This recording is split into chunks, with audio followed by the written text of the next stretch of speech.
I should have been dead 3 times. Why am I alive?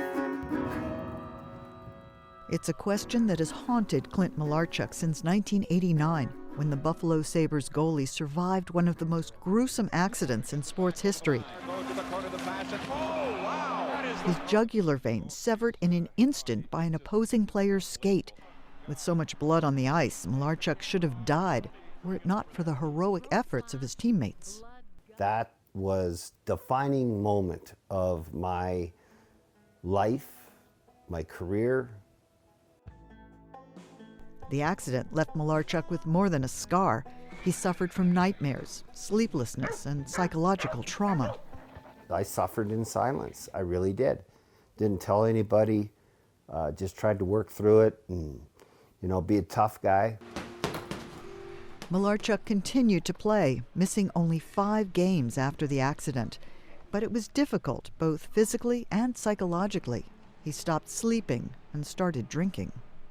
Read this painkiller thing. Do not drink with alcohol, will make you drowsy. I'm an athlete. I'm on painkillers. We're, trying to push through and get your next contract or play the next game or whatever. And I took a few extra and then drank a bottle of scotch and, heart stopped. He was revived, but by then his mental illness was no longer a secret. That's when he met his future wife, Joni. He told her everything.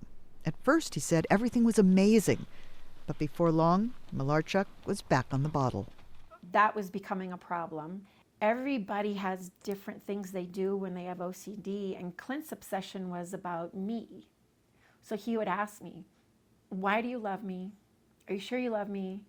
And he would ask the same questions over and over again for hours until he would just pass out. One day in 2008, Malarchuk decided he'd had enough. I found him sitting by the back behind our tack room, and he just looked at me and he says, you have no idea what I'm going through. You don't know what it's like to live in my head. This is what I want to do. And that's when he stood up and just grabbed the rifle. I shot myself. The bullet stopped just millimeters from his brain. After the suicide attempt, Malarchuk sought help and went through rehabilitation. He also wrote a painfully honest book about his life, his career, and his inner demons that became a bestseller.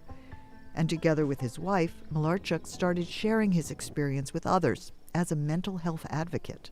That so many people that struggle with mental illness think they're just crazy and they don't want to come out.